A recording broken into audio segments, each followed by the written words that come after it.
Hey, welcome to your government exam power up. If you're getting ready for WAEC, JAMB, or NECO, you are in exactly the right place. I'm here to make sure you're going to walk into that exam hall feeling totally prepared. What's up, everyone? I'm Made, and listen. Every single week from now until your exams, I'm going to be right here breaking down all the important concepts and past questions to help you absolutely smash those tests. I know that feeling. The pressure is building up, right? It feels like there's so much to learn and not enough time. But hey, don't you worry. I've got a simple but really powerful plan to help you handle any question they throw at you. And real quick, before we jump in, if you are serious about this and you want daily practice, you've got to subscribe to Exam KP. You get daily questions with explanations just like this. It's an amazing way to stay on top of your game. Okay, you ready? Let's get into the real secret sauce here.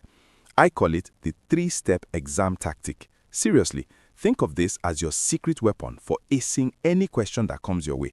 And trust me, it's super simple. Step 1, you just spot the main idea, the key concept in the question.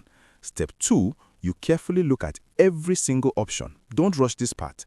And finally, step 3, you get rid of the answers that are obviously wrong, and then you pick the best one. Let's see how it works with a real question. Let's kick things off with an actual question from a past WAEC exam. This is the exact type of question you are going to see. All right, let's break this down. This question is from WAEC 2014. It asks, a characteristic of a federal system of government is, and then we have our 4 options. So what's our first step? We've got to spot the key concept. And right there, it's federalism of government. So what on earth is federalism?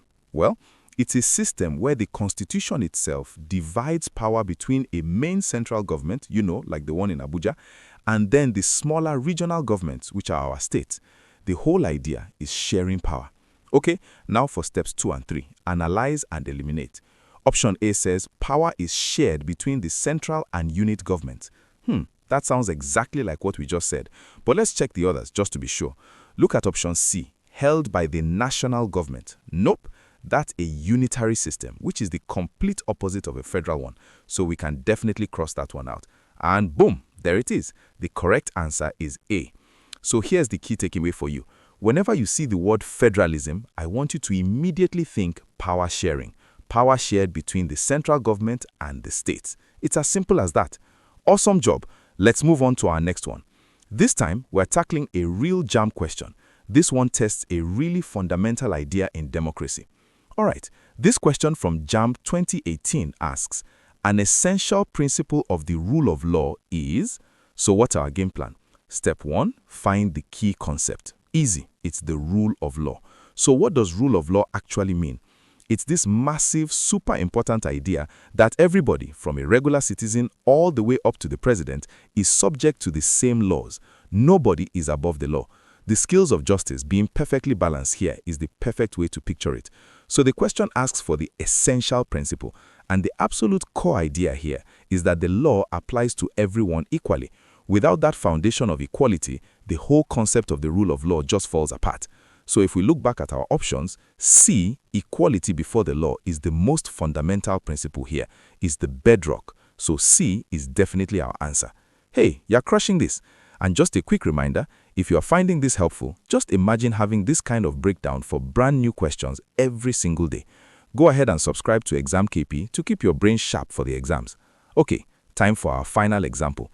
Let's look at an actual NECO question that you should 100% be ready for. This one is from NECO 2019. The principle of separation of powers is primarily to, okay, you know the drill. One last time with our strategy. What's the core concept we need to spot? Separation of powers.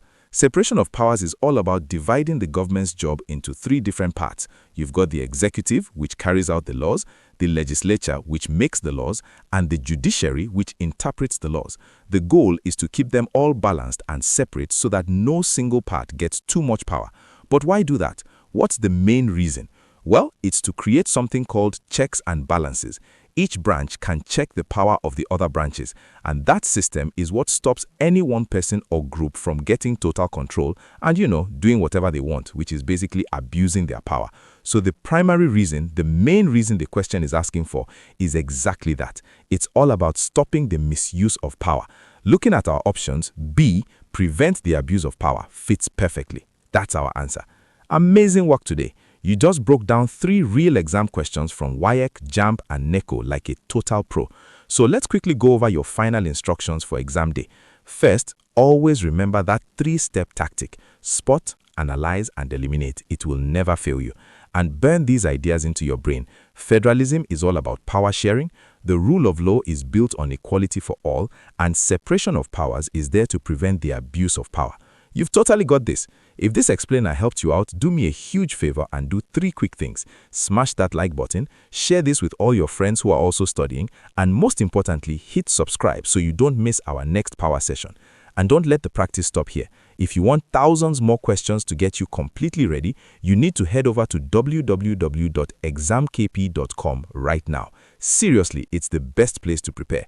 Okay, one last thing before you go. I really want to help you with the stuff you find most difficult. So tell me, which government topic confuses you the most? Drop it in the comments below and I might just cover it in a future explainer. Keep up the great work and I'll see you next week.